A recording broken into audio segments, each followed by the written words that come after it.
আহমেদ বিন হাম্বল রহিমাহুল্লাহর ছেলেকে তার ছাত্ররা জিজ্ঞেস করছেন যে শেখ, মৃত্যুকে মানুষ কেন অপছন্দ করে?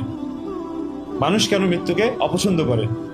তিনি বললেন, মানুষের ফিতরত হচ্ছে মানুষ গোছানো জিনিস ছেড়ে আগোছালো জিনিসের দিকে যেতে চায় না। মানুষ যে জিনিসকে গুছিয়ে নিয়েছে সেটা ছেড়ে যেটা তার হাতছাড়া হয়ে গেছে সেদিকে যেতে চায় না। যে ব্যক্তি তার দুনিয়াকে গুছিয়েছে আর আখিরাতকে বিগড়ে ফেলেছে, সে ব্যক্তি স্বাভাবিকভাবেই গোছানো দুনিয়া ছেড়ে বিজ্ঞানের দিকে যেতে চাইবে না, এটাই স্বাভাবিক। এই জন্য যে লোক জীবনকে বিগড়ে ফেলেছে সেই লোক আখিরাতের দিকে মৌত তার জন্য একটা দুঃসংবাদ। আর যেই লোক আখিরাতকে গুছিয়েছে, চাই তার দুনিয়া কিছুটা ক্ষতিগ্রস্ত হয়েছে, কিন্তু আখিরাতকে যে গুছিয়েছে তার জন্য মৌত হচ্ছে গিয়ে একটা সুসংবাদ।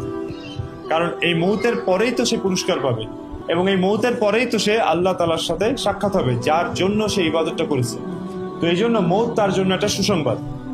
এই জন্য জীবনকে বানায় যেন রমাদান, তো মৌত হবে এমন যেন ঈদের চাঁদ। আহমেদ বিন হাম্বল